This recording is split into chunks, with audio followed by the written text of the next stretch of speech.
안녕하십니까? 저는 여행 관련 사업을 하고 있는 50대 남성입니다. 요 몇 년 전 생각지도 못한 일을 겪게 되면서 저에게도 이런 곳에 글을 보낼 수 있는 사연이 생겼네요.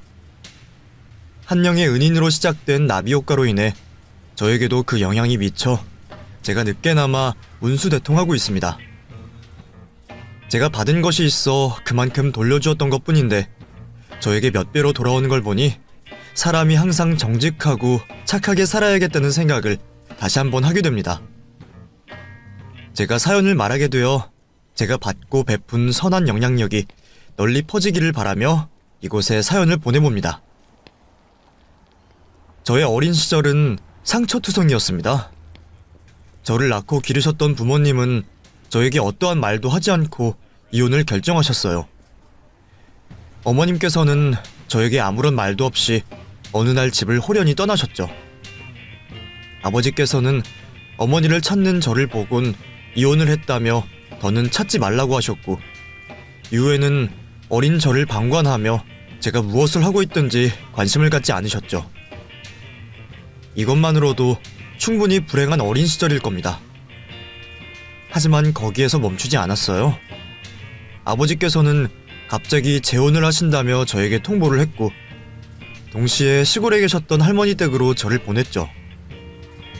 어린 마음에 현실을 받아들이지 않았던 저는 기억하고 있던 집 전화번호로 전화를 수십 수백 차례 걸었지만 제 목소리가 들리자마자 아버지께서는 전화를 끊으셨고, 이후 전화기를 내려놓았는지 항상 통화 중이 되어 있었습니다. 그러다 할머니께서 다른 친척분과 하는 통화를 엿듣게 되었죠. 혹시 제가 찾아올까 싶어 아버지께서는 재혼한 가정을 데리고 이사를 가게 된 것까지 알게 되었어요. 그 사실을 알고 큰 상처를 받았던 저는 이제 겨우 국민학교를 들어가는 나이였지만 아버지를 다시는 찾지 않는다 다짐을 하게 되었고, 또 아버지를 그 누구보다 증오하게 되었습니다. 그때는 누군가를 증오하고 미워하게 되면 자신 스스로가 무너지고 삐뚤어진다는 것을 몰랐습니다. 마음을 잡지 못했던 저는 할머니께서 저에게 지극정성임을 알면서도 방황하기 시작했어요. 다른 아이들보다 일찍이 방황을 시작하게 된 저는 동네 형들과 어울리며 못된 짓을 하고 다니기 시작했죠. 사고를 치며 국민학교를 졸업하고 중학생이 된 저는 제법 머리가 컸다며 이전보다 더 못된 짓을 하며 마음에 있던 상처를 다른 사람들에게 풀고 다녔습니다. 그런데 그때 저는 제 인생에서 잊을 수 없는 분을 만나게 됩니다.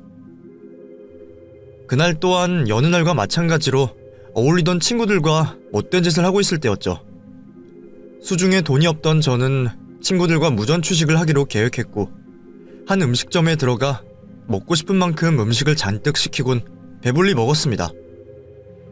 그리곤 음식점 사장님과 아르바이트생이 다른 곳에 정신이 팔려있을 때 바로 도망을 치게 되었죠. 하필 음식점 사장님의 지인이 가게 바로 앞에 있어 저희는 얼마 가지도 못하고 전부 잡히게 되었습니다. 친구들 모두 집에 전화를 하여 부모님을 부르게 되었고, 찾아오신 부모님과 한 명씩 음식점 사장님께 사과를 하며 집으로 돌아가게 되었죠. 저는 부모가 없다는 것이 창피하여 아무런 행동도 하지 않고 가만히 있었어요. 야, 주동자, 너는 왜 부모님께 전화 안 드려? 너 이러다가 평생 여기에 잡혀있는다. 저 부모님 안 계시는데요? 그래? 그럼 보살펴주는 보호자 안 계셔? 할머니밖에 없는데요. 이 자식이 키워주시면 다 부모님이시고 보호자이시지. 할머니께 얼른 전화 임마.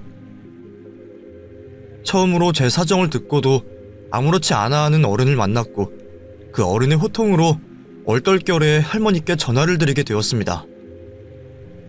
아이고, 제가 손주 대신에 용서를 빌겠습니다. 죄송합니다. 전부 다 제가 잘못 가르쳐서 이런 거예요. 정말 착한 아이인데 제가 사랑을 주지 못해서. 다 괜찮습니다, 할머니. 애들인데 그럴 수도 있죠. 혼자 보내면 또 딴 길로 빠질까봐 어르신 부른 거예요. 아유, 감사합니다. 우리 상호가 정말 착한 아이인데 부모라는 것들이 애 모르게 이혼하고 애비는 재혼한다고 지를 버리니까 마음에 상처가 많아서 겉도는 것 같아요. 정말 죄송합니다. 오늘 일은 제가 꼭 배상하도록 할게요. 아니에요. 근데 할머니 돌아가시면 저녁일 텐데 시장하지 않으세요? 이왕 오신 거 손주분과 식사하고 돌아가세요.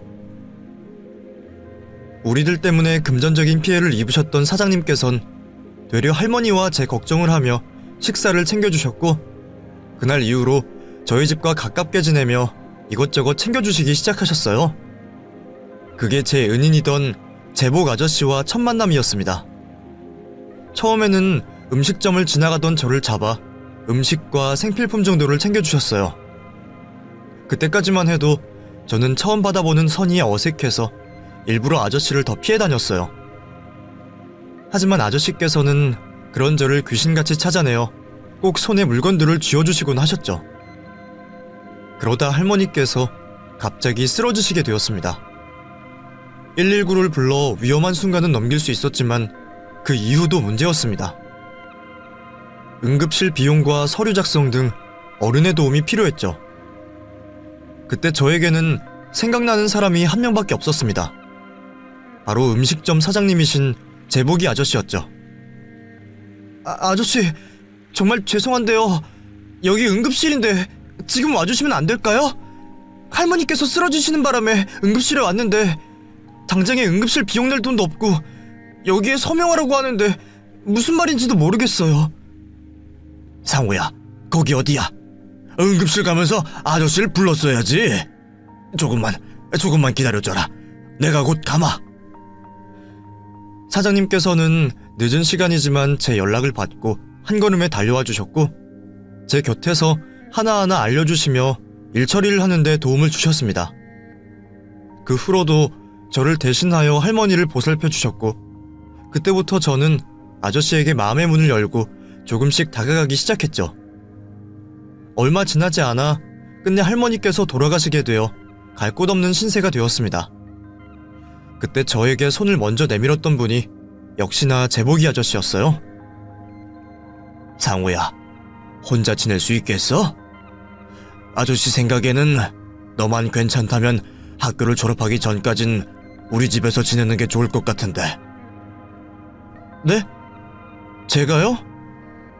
그건 너무 아저씨에게 폐를 끼치는 것 같아서요. 제가 아저씨 친척 정도 되면 모를까. 그렇게 말하면 아저씨가 섭섭하지. 겨우 피 한두 방울 섞인 게 마음으로 맺어진 관계보다 강할 수는 없으니까. 나야말로 네가 우리 집으로 들어와 같이 생활해준다면 마음적으로 더 편할 것 같다. 그러니 너는 네가 편한 쪽으로 선택해. 아저씨께서 먼저 저를 챙겨주셨고, 제가 아저씨 댁으로 들어가 살며 학교를 다니게 되었습니다. 고등학교를 졸업한 이후에도 사장님의 제안으로 음식점에서 일을 배우며 지내게 된 저는 사장님에게 조금이라도 도움이 되기 위해서 단 한 번의 게으름을 피우지 않고 일을 했어요. 아침에 제일 먼저 일어나 집과 가게를 정리했고, 눈이라도 오면 가게 앞 손님들이 넘어지지 않게 새벽부터 눈을 쓸고는 했죠. 그렇게 저도 어느새 제복이 아저씨를 제 친아버지처럼 대하기 시작했고, 아저씨께서도 그런 저를 받아주시며 친아들처럼 생각해 주셨습니다. 그렇게 편해지다 보니 예전부터 궁금했던 걸 편하게 물어보게 되었어요. 아저씨, 근데 왜 저에게 잘해주신 거예요? 사실 저한테 잘해주신다고 해서 뭐가 나오는 것도 아니잖아요. 네가 나처럼 보였거든. 물론 내 경우에는 할머니 대신 어머니께서 계셨지만 몸이 아프셔서 하루 종일 누워만 계셔야 했어. 몇 년 동안은 나도 착한 아들로 지냈는데 사춘기쯤 되니 억울해지더라. 내 동무들은 모두 웃음이 마를 날이 없는데 나만 고생이란 고생을 다 하고 있으니 그때 나도 너처럼 갈피를 못 잡았다. 그때 나를 붙잡아 주신 분이 계셨지. 그분도 아무런 이유 없이 내 속에 있던 화를 모두 가져가 주셨어. 그때부터 나도 정신을 차리고 살기로 했단다. 여기 음식 장사를 한 이유도 배고픈 사람 많이 먹이고 당장 힘든 사람 돈 없이도 먹이려고 가게를 하고 있었는데 너를 여기에서 만난 거야. 가시를 잔뜩 세운 모습이 예전 내 모습과 닮은 너를. 너에게도 보여주고 싶었다. 속에 화를 거두고 맑은 눈으로 세상을 보면 가진 것 없어도 행복할 수 있다는 것을. 그게 내가 널 도와준 이유야. 그 말씀은 지금까지도 저에게 전율이 돋게 하는 말이고 제 인생에 있어 가장 소중한 시간이 되었습니다. 그렇게 아저씨를 아버지처럼 느끼며 지내고 있을 때 저에게 입대 통지서가 날라왔습니다. 군입대를 하고 자대 배치를 받아 처음으로 아저씨께 전화를 하게 되었는데 아저씨 목소리가 좀 이상했어요. 나중에 휴가를 나가 알게 된 사실이었지만 아저씨께서 제가 입대를 하고 나서 희귀병에 걸리셔서 무척이나 힘든 생활을 하고 계셨어요.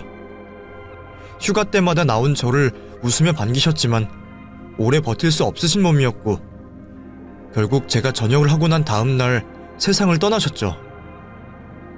제 생각에는 아저씨께서 저를 만나고 마지막 말씀을 하시기 위해 어떻게든 삶을 버티셨던 것 같습니다. 상우 너는 아마 모를 거다. 네가 과거의 너와 얼마나 달라졌는지. 절대 이 모습을 잃으면 안 돼. 어떤 어려움이 있더라도 남을 미워하거나 네 자신을 파괴하는 행동을 하지 말아라. 그리고 항상 작은 것에도 행복할 수 있음을 기억해. 네 할머니도 나도 네가 행복하기만을 바라고 있으니 제법 오랜 시간 동안 같이 지냈는데 한 번도 이 말을 해주지 못해서 미안했다. 아저씨가 우리 상호를 많이 사랑했다. 건강하고 지금 멋진 상호의 모습처럼 계속 살아가줘. 아저씨께서는 그 말씀과 함께 제 앞으로 큰 돈을 두고 가셨어요. 당장에 갈 곳이 없어진 저였지만 이전처럼 불안해한다거나 세상을 원망하지 않았습니다. 아저씨 말처럼 작은 것에 행복을 느끼기로 했고 어떤 삶이든 열심히 살기로 했어요. 그리고 아저씨처럼 누군가에게 등불이 될 수 있는 사람이 되기로 결심을 했죠. 마음가짐을 정리한 저는 사장님께서 남겨주신 돈을 의미 있게 쓰기 위해서 우선 은행에 돈을 맡겨놓은 채 열심히 일을 하게 되었습니다. 제법 제 수중에 돈이 모였을 때 저는 무슨 사업을 할지 고민하게 되었죠. 고민을 하던 도중 저에게 가장 중요한 사람이던 할머니와 아저씨 생각이 났어요. 할머니께서는 항상 바다를 보고 싶어 하셨고 아저씨께서는 생전 제대로 된 휴가 한 번 못 가셨다라는 말씀을 하신 게 기억이 났습니다. 그 이후로 저는 대신 한을 풀어드린다는 생각으로 여행사를 하게 되었어요. 생전 처음 하는 사업이었고 분야 또한 생소했지만 밤낮을 가리지 않고 공부를 했고 일을 시작한 뒤로도 누구보다 열심히 발로 뛰며 지냈습니다. 그 덕분에 제가 하던 여행사는 점점 규모가 커지게 되었죠. 몇 년 후 제가 열심히 땀 흘려 성장시켰던 여행사는 직원도 여러 명 두었고 매출도 초기에 비해 몇십 배는 커지며 어엿한 회사가 되어 있었습니다. 회사가 커지며 점점 세부적인 일보다는 직원들이 올린 보고서와 사업 계획을 확인하고 결정하는 일이 많아졌지만 원래 하던 일들이 재미있어서 손에 놓지 않고 직원들과 같이 회사를 이끌어가고 있었죠.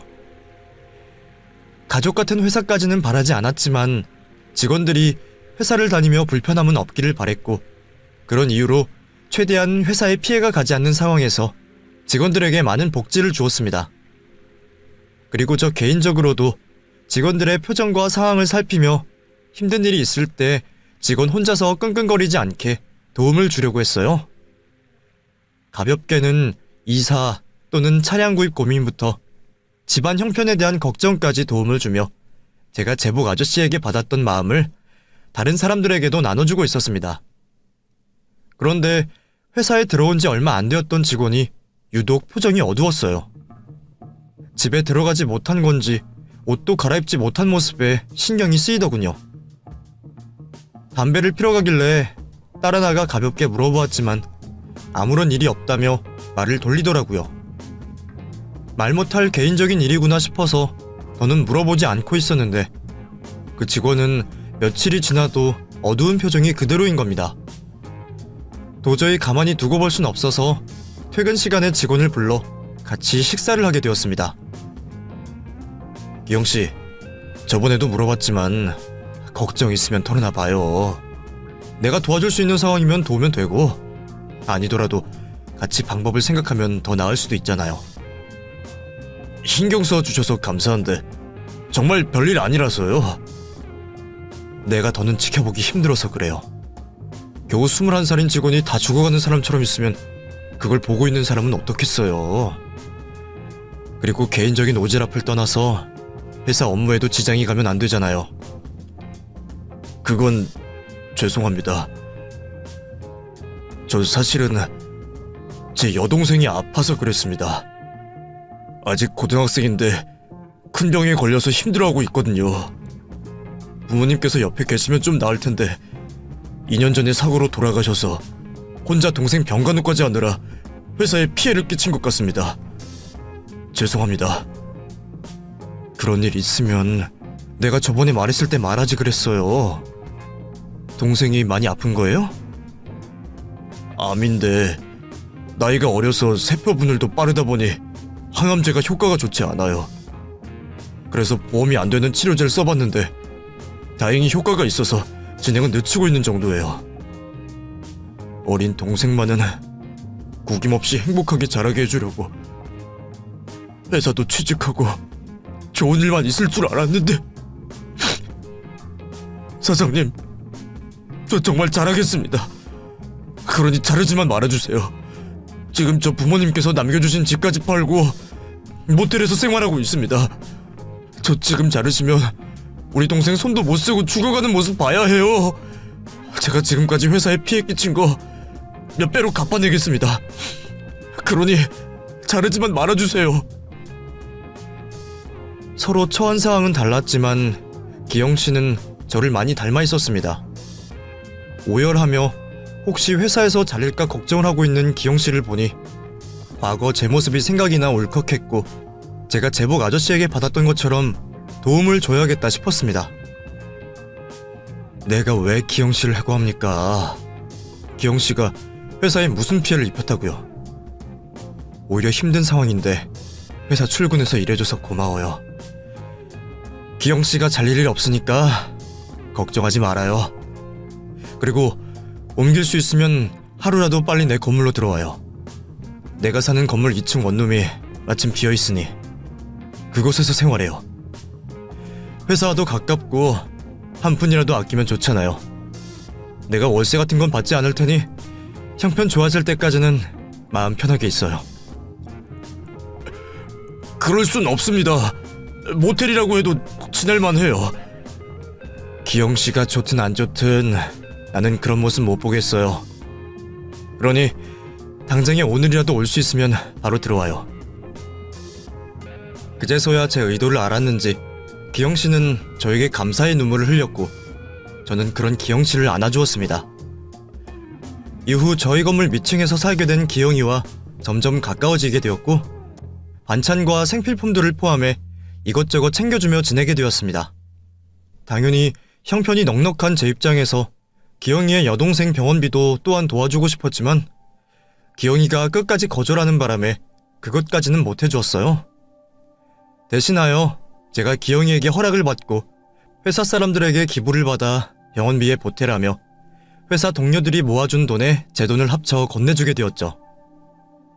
누구보다 힘든 상황일 텐데 기영이는 회사에 최선을 다해주었고 또 저와 회사 직원들에게 감사함을 매번 표했습니다. 다행히 여동생도 힘을 조금씩 더 내며 호전이 되어가고 있었고 이대로만 지내다 보면 기영이에게도 좋은 날이 올 거라 생각하고 있었죠. 그런데 제가 한 가지 간과하고 있었던 게 있었습니다. 기영이에게 군입대가 남아있었죠.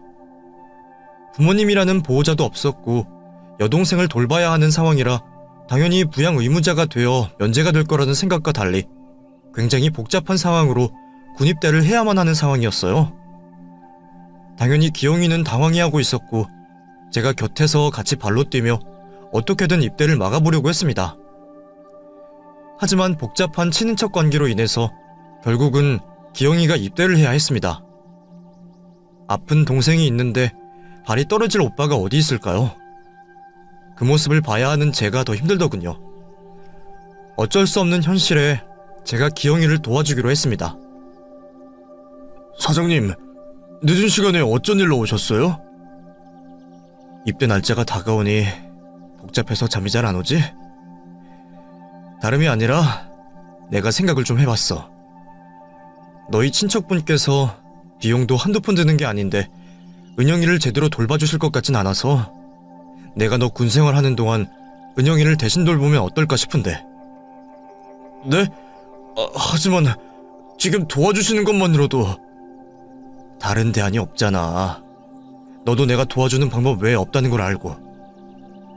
시간도 없는데 미안하다, 고맙다, 된다, 안 된다 이런 걸로 시간 뺏기지 말고 비상시에 내가 너를 대신할 수 있게 서류 작업들 꼼꼼히 알아보자. 사장님, 정말 감사합니다. 제가 정말 죽어서도 이 은혜는 잊지 않을게요. 제가 꼭 이 은혜 다 갚도록 하겠습니다. 그래, 알았어. 나중에 너 여유되면 네 도움 거절하지 않고 받으마. 내가 너 없는 동안 최선을 다해서 은영이를 돌볼 테니 너는 군대에서 무사히 전역할 생각만 해. 알았지? 그날 저에게 감사하다며 눈물 지는 기영이에게서 예전의 저를 볼 수 있었고 동시에 제복 아저씨께서 느끼셨던 마음을 그제서야 알 수 있었습니다. 그렇게 군 생활을 하게 된 기영이를 대신해 저는 최선을 다해서 은영이 곁에 있었어요. 기영이만큼이나 은영이도 오빠와 떨어져서 생활하는 힘든 시간이라 생각되었기에 조금이라도 빨리 가깝게 지내려고 노력했고 회사가 끝난 뒤에는 병원과 집을 찾아가 불편한 점은 없는지 하고 싶은 건 없는지 항상 확인을 하게 되었죠. 그 시간 또한 저에게는 의미 있는 시간이 되었습니다. 기영이 말고도 은영이라는 여동생을 얻게 되었던 시간이니 말이죠. 기영이가 휴가를 받아 올 때면 다 같이 모여 즐거운 시간도 보내고 가까운 곳으로 여행도 가며 외롭게 지내던 저에게 가족이라는 의미를 어렴풋이 느낄 수 있게 해주었죠. 매일 은영이를 위해 기도하는 기영이 때문인지 저녁 때까지 은영이의 병화는 더 이상 진행되지 않았고 기영이 또한 군대에서 무사히 전역을 하게 되었습니다. 군 생활을 해본 입장에서 전역 후에는 동생과 시간도 보내고 전역이라는 해방감도 느끼며 좀 쉬기를 바랬어요. 기영아, 전역 축하한다. 이건 내가 주는 저녁 선물이다. 지금까지도 고생이 많았는데 앞으로도 은영이 챙기면서 우리 회사 일도 열심히 해줘라. 이거 사실 뇌물이야. 정말 감사합니다, 사장님. 정말 사장님 아니었으면 저 중간에 군대 탈영했을지도 몰라요. 야간에 근무를 서고 있는데 문득 그런 생각이 나더라고요. 제가 만약 이 회사에 들어오지 않았더라면 사장님과 저녁 식사를 하며 제가 끝까지 입을 다물고 있었더라면 지금쯤 나는 무슨 모습으로 있을지, 또 우리 은영이는 얼마나 힘든 시간을 보내며 지내고 있을지 말이죠. 무사히 전역까지 하고 우리 은영이에게 아무런 일이 없는 거 전부 사장님께서 도와주신 덕분이에요. 전역하면 사장님께 가장 먼저 감사하다는 말 하고 싶었습니다. 이래서 남자가 군대를 다녀와야 하는가 보다. 이 녀석 제법 어른이 되어서 나왔어. 나야말로 은영이 옆에 있으면서 많은 걸 느꼈다.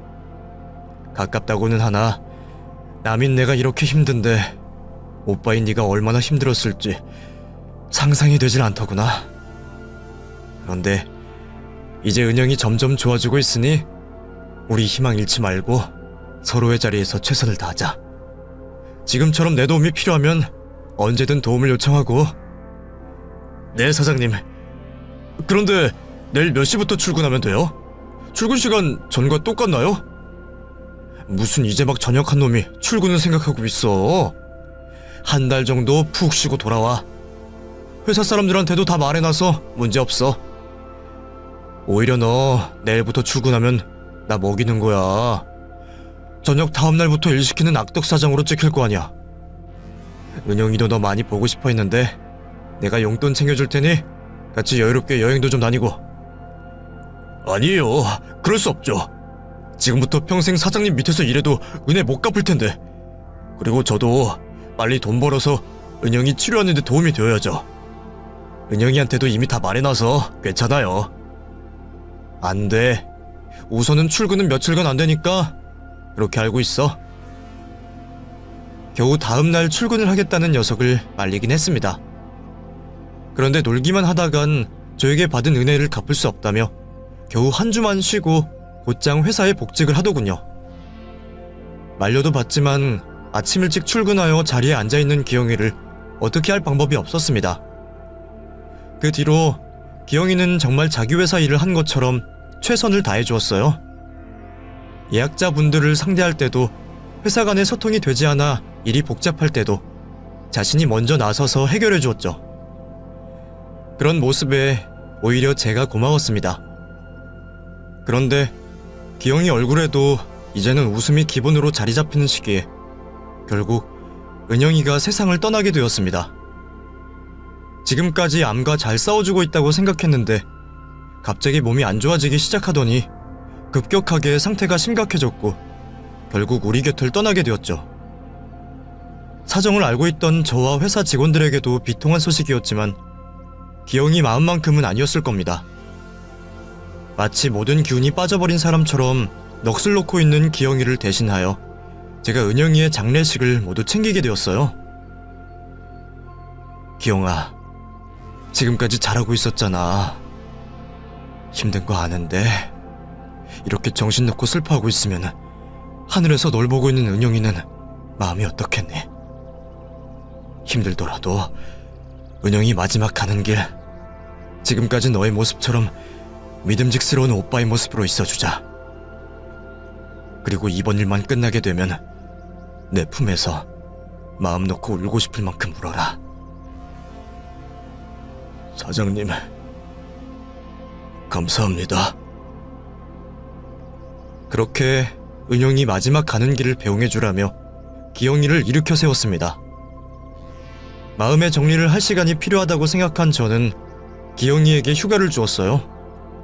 그러면서도 문자와 전화를 하며 상태를 확인하고 있었죠. 그런데 통 연락이 없어 밥이라도 잘 챙겨 먹고 있는 건지 확인을 하려 2층으로 내려갔습니다. 한참 동안 문을 두들겨봤지만 답이 없더라고요. 걱정이 되었던 저는 급히 마스터키로 문을 열었는데 어딜 갔는지 기영이의 모습이 보이지 않더군요. 짐은 모두 그대로 남겨두고 말이죠. 처음에는 울적한 마음에 어딘가로 잠시 떠났다고 생각했는데 시간이 흘러도 기영이는 돌아오지 않았습니다. 그런 기영이를 보고 회사 직원들은 제게 받은 은혜도 모른다며 손가락질을 했어요. 하지만 저는 그와 반대로 기영이의 마음이 이해가 되었습니다. 저에게도 비슷한 경험이 있었으니까요. 되려 제가 제복 아저씨처럼 기영이에게 기댈 수 있는 존재가 되지 못한 게 미안했습니다. 저는 언젠가는 기영이가 다시 돌아올 거란 걸 믿고 짐을 챙겨두고 기다렸습니다. 이후 시간이 흐르면서 저도 기영이에 대한 기억을 잊어버리고 지냈습니다. 사실 제 앞가림을 하기도 급급한 상황이었거든요. 시간이 지날수록 여행에 대한 관심도 늘어나면서 경쟁사들은 늘어났고 막대한 자금으로 파격적인 행보까지 보여주는 곳들이 생기다 보니 저희 회사의 경쟁력은 날이 갈수록 떨어지고 있었습니다. 더욱이 일에만 치여 살다 보니 제 안에서 번뜩이던 아이디어들은 점점 사라지고 있었고 매너리즘도 느끼고 있었죠. 그래도 지금 당장에 제가 해야 할 일은 하면서 아직도 일선에서 열심히 하고 있었는데 그마저도 할 수 없게 되는 큰 파도가 저를 덮쳐왔습니다. 바로 코로나였죠. 여행사를 하다 보니 세계 각국의 이슈에 대해서는 잘 알고 있었습니다. 그래서 중국에서 초기 코로나 발병이 되었을 때도 인지는 하고 있었어요. 하지만 단순히 중국 지역에서만 잠시 유행할 풍토병 정도로 생각하고 있었어요. 그래서 아무런 생각 없이 겨울방학과 설날이라는 대목을 맞아 최대한 많은 여행객들을 확보하기 위해 공격적인 사업을 하고 있었죠.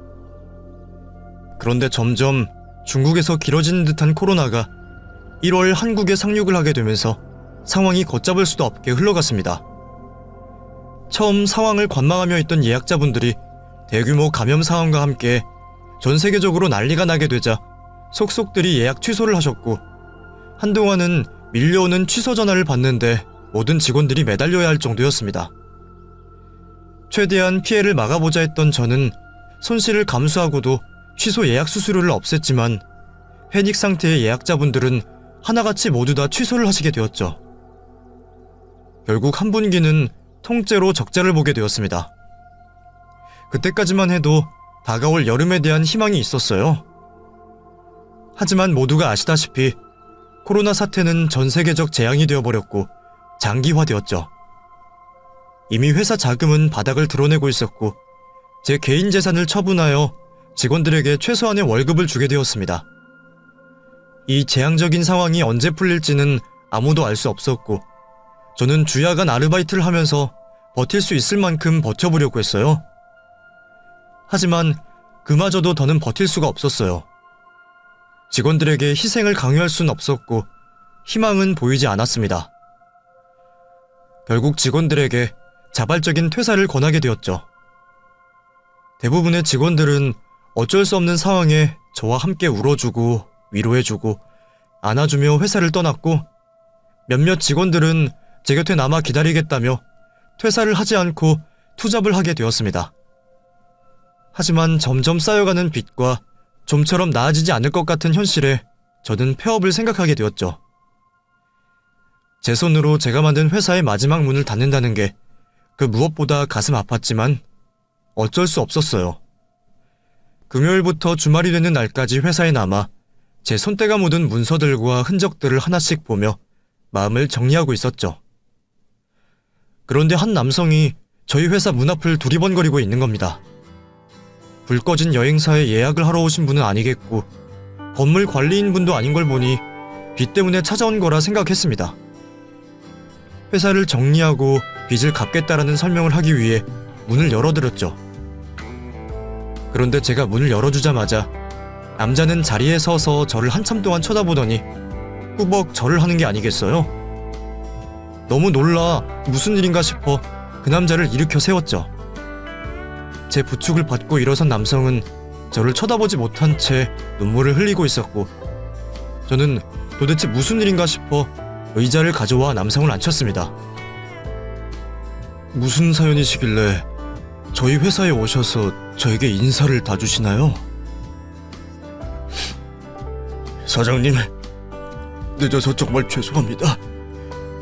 제 인생의 은인을 이제 찾아뵙게 되어서 너무 죄송합니다. 저 못 알아보시겠어요? 저 기영이입니다. 사장님 밑에서 일을 하던 기영이요. 아, 그래, 너 기영이구나. 이게 얼마만이야. 말도 없이 사라져서 얼마나 걱정했다고. 그래도 좋아 보여서 다행이다. 네 짐들도 아직 내가 가지고 있는데 이렇게 찾아와줘서 너무 고맙다. 그런데 어떻게 지냈던 거야? 이렇게 잘 살고 있었으면 가끔은 찾아와서 동료들과도 보고 와서 커피도 마시고 하지. 죄송해요. 제가 아무렇지도 않게 찾아오기에는 너무 염치가 없는 것 같아서요. 아무리 어렸다고 해도 갑자기 아무 말도 없이 사라지는 행동을 하면 안 됐었는데, 제게 유일한 핏줄인 동생이 죽으니까 저도 살 이유가 없게 느껴졌어요. 모든 게 제 탓인 것 같고 세상도 저를 막다른 길로 모는 것 같았고요. 그래서 다 포기하고 부모님과 동생 옆으로 가려고 극단적인 선택을 실행까지 했는데, 그 순간 갑자기 사장님께서 떠오르는 거예요. 그제서야 제가 지금까지 사장님께 받은 빚만이라도 갚고 죽자라는 생각이 들었어요. 그래서 다시 돌아가려고 했는데 그 생각을 너무 늦게 한 것 같았어요. 오랫동안 자리를 비웠는데 다시 정신 차렸다고 사장님과 동료들 앞에 나타나기 면모가 없었어요. 그래서 멋지게 성공한 모습으로 나타나서 사장님께 받았던 은혜 갚자라는 생각으로 이 약물고 바닥생활부터 열심히 살았습니다. 음식점에서 먹고 자고 새벽같이 일어나 일하고 그렇게 요리도 배우고 가게 운영하는 법도 배우다 제 가게를 차리게 되었어요. 그러다 운이 좀 좋았는지 장사가 잘 되어서 지금은 분점도 제법 여러 개 생겼고요. 그래서 늦었지만 지금이라도 제가 사장님께 받았던 은혜 갚으려고 왔습니다. 너무 늦어서 죄송합니다, 사장님. 그리고 그때 정말 감사했습니다. 정말 사장님 아니었으면 제 동생 은영이 고통스럽게 좋은 기억 하나 없이 세상을 떠났을 거예요. 마지막까지 챙겨주시고 정말 감사합니다. 감사해요. 기영이가 어떻게 살았는지 짧게 들어 전부를 알 수 없었지만 단단하게 굳은 살이 박히고 상처뿐인 손을 보면서 얼마나 치열하게 살아왔는지 짐작을 할 수 있었습니다. 제 작은 도움으로 한 청년이 다시 살 용기를 얻고 또 어엿한 사회인이 되어 멋지게 살아가고 있다니 제가 오히려 고마웠죠. 그러면서 한 사람이 떠오르더군요. 제복이 아저씨가 말이죠. 아저씨처럼 도움이 필요한 사람에게 도움을 줄 수 있는 사람이 되고 싶었는데 그제서야 제가 아저씨를 닮으며 살겠다는 말을 지킨 것 같아 가슴이 뜨거웠습니다. 나한테 고맙긴. 고생하고 노력해서 결과를 만든 건 기영이 너니까 네가 칭찬받아야지. 고맙다. 나쁜 생각하지 않고 이렇게 살아있어줘서 고맙고 또 멋진 사회인이 되어주어서 고맙구나. 좀 더 일찍이 만났으면 우리 직원들 다 데리고 가서 네 가게 매출이나 올려줬을 텐데 상황이 그러지 못해서 오히려 내가 면목이 없구나. 네가 잘 되어 있는 만큼 나도 좋은 모습으로 있어야 했는데 우울한 이야기하면 뭐하겠니? 오늘 사장님이 아니 아저씨가 맛있는 저녁 사주마. 나가서 기영이 네가 얼마나 더 열심히 살아왔는지 이야기나 더 들어보자. 제가 사장님을 대접해야죠. 다 누구 덕분인데요. 그리고 사장님 많이 어려우시죠? 요즘 코로나로 여행사들 다 어렵다고 하는데. 그렇지. 뭐 어쩌겠어. 누구 탓도 할 수 없고. 그래서 말인데 제가 도와드릴게요. 시간이 얼마가 되었든 돈이 얼마가 들든 사장님께서 필요하신 게 있다면 제가 전부 다 해드리겠습니다. 아니야 괜찮아. 나는 네가 사주는 밥 한 끼면 된다. 아니요. 저도 이 부분에서는 물러설 수 없습니다. 사장님이 제 인생에 안 계셨으면 동생에게도 저에게도 더 안 좋은 상황만 있었을 거예요. 그러니까 지금의 제가 있을 수 있는 건 전부 사장님 덕분이에요. 그러니까 필요한 게 있으시면 부담 갖지 말고 말씀해주세요. 회사 자금이 필요하시다거나 또는 새롭게 사업을 구상하신다거나 뭐든 필요한 게 있으시면 말씀해주세요. 열심히 살아온 기영이의 노력을 제가 빼앗는 것 같아 저는 도움을 거절한다 했고 기영이는 무슨 일이 있어도 은혜를 갚아야 한다며 칠랑이를 벌이게 되었습니다. 서로의 의견만 주장하며 이야기가 길어지자 기영이는 정수기에 물을 마시러 갔고 그러다 책상에 올려져 있던 채권 추심 서류들과 빚 독촉 서류를 보게 되었어요. 그러더니 자리에 앉아 그건 외에도 회사의 재무제표와 재산 상황을 확인했죠. 말려보았지만 아무런 소용이 없었고 하필 기영이가 과거 우리 회사에서 일을 해서 너무 자연스럽게 확인을 하고 있었습니다. 이것 보세요. 당장에 어려우신 상황 맞잖아요. 사장님께서 기억하실지 모르겠지만 이전에 말씀해 주셔서 이 회사 사장님께 이전에 어떠한 의미인지 알고 있어요. 반대로 생각해 보세요. 제가 같은 상황이면 사장님께서 지켜만 보고 계실까요? 정 그러시면 제가 꼭 받아낼 테니까 저한테 빌리신다고 생각하세요? 이자 기간은 과거 저를 도와준 값으로 없는 셈 치고요. 말은 고마웠지만 그래도 제 입장에서는 부담스러워 거절을 했습니다. 하지만 기영이는 제가 수락하지 않으면 회사에서 나갈 생각을 안 할 것 같았어요. 결국 도움을 받기로 했죠. 작은 도움의 손길로 너무 크고 값진 보답을 받은 것 같아 민망했습니다. 그런데 기영이는 아직 자신이 받았던 도움에 비하면 아주 작은 보답이라며 신경 쓰지 말라고 하더군요. 그날 기영이를 다시 만나게 되어 즐거운 마음과 회사에 대한 걱정이 많이 가벼워진 마음으로 우리는 밤새 술잔을 부딪히며 서로의 못 봤던 지난 세월을 이야기했습니다. 이후 기영이 덕분에 빚을 정리하고 버틸 수가 있었어요. 물론 회사는 아직 돌아가지 않았지만 언젠가 정상적으로 여행을 다닐 수 있는 날을 기다리며 다시금 여러 나라를 공부하고 사업에 대한 구성을 다시 계획하게 되었죠. 그러면서도 아르바이트 일을 하며 미래에 대한 준비를 착실하게 해나가고 있었습니다. 백신을 도입하고 난 이후 여러 차례 코로나 대유행은 있었지만 여행 산업은 국내를 시작으로 점점 활기가 돌기 시작했고 해외여행의 하늘길도 뚫리기 시작했죠. 그러면서 저는 점점 더 바빠지게 되었습니다. 남아주었던 직원들을 다시 불러 새롭게 여행사 일을 시작하게 되었죠. 빈 시간 동안의 휴식 때문인지 아니면 기영이가 저에게 준 도움 덕분에 목표의식이 생겼는지 몰라도 저는 과거의 회사를 처음 시작할 때와 같은 기분을 느꼈어요. 가슴속 뜨거운 열정이 생겼고 번뜩이는 아이디어도 떠올랐죠. 마치 다시 태어난 듯이 말이에요. 그렇게 활기를 띠는 여행 산업으로 저 또한 바쁘게 삶을 보내게 되었고 회사도 조금씩이지만 과거의 모습을 찾아가고 있었습니다. 그리고 이제는 저에게 은인이 된 기영이와 매일 서로의 회사 일과 개인적인 이야기를 하면서 지내고 있어요.